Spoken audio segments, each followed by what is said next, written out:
بسم اللہ الرحمن الرحیم۔ معزز ناظرین کرام، السلام علیکم ورحمۃ اللہ وبرکاتہ۔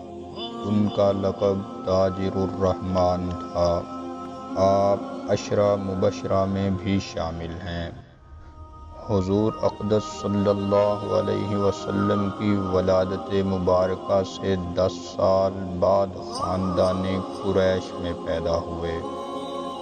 ابتدائی تعلیم و تربیت اسی طرح ہوئی جس طرح سرداران قریش کے بچوں کی ہوا کرتی تھی۔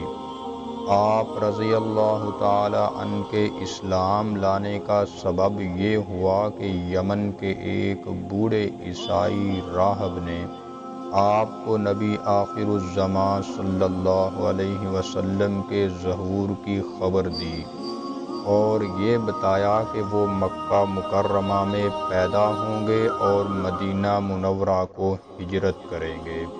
ناظرین اکرام، جب آپ یمن سے لوٹ کر مکہ مکرمہ آئے تو حضرت ابوبکر صدیق رضی اللہ تعالی عنہ نے آپ کو اسلام کی دعوت دی۔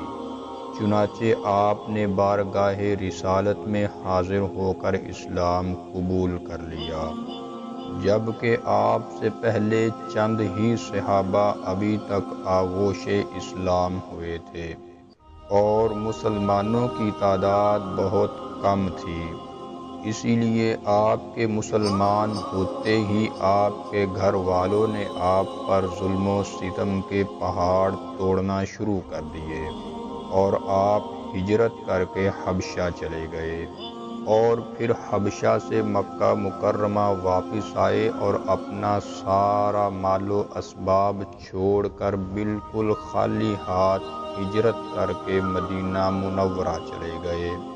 ناظرین اکرام، مدینہ منورہ پہنچ کر آپ نے بازار کا رخ کیا اور چند ہی دنوں میں آپ کی تجارت میں اس قدر خیر و برکت ہوئی کہ آپ کا شمار دولت مندوں میں ہونے لگا اور آپ نے قبیلہ انصار کی ایک خاتون سے شادی بھی کر لی۔ تمام اسلامی لڑائیوں میں آپ نے جان و مال کے ساتھ شرکت کی۔ جنگ احد میں ایسی جاں بازی اور سرفروشی کے ساتھ کفار سے لڑے کہ ان کے بدن پر 21 زخم لگے تھے اور ان کے پاؤں میں ایک گہرا زخم لگ گیا تھا جس کی وجہ سے یہ لنگڑا کر چلتے تھے۔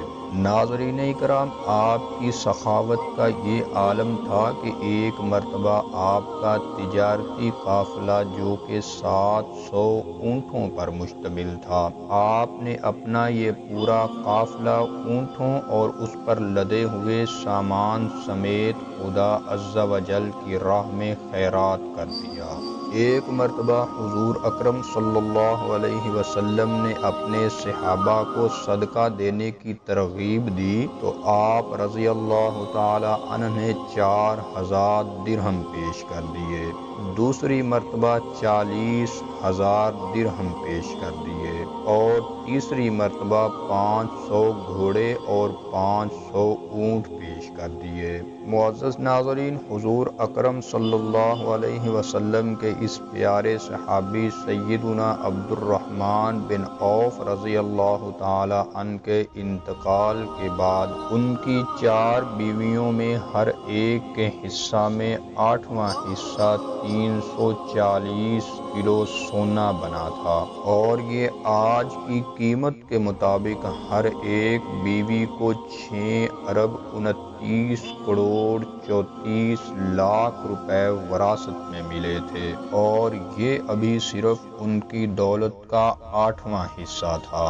اور سیدنا عبد الرحمن بن عوف رضی اللہ تعالی عنہ کی اولاد میں وراثت تقسیم کرنے کے لیے سونے کو کاٹ کاٹ کر تقسیم کیا گیا اور کاٹنے والوں کے ہاتھ زخمی ہو گئے تھے۔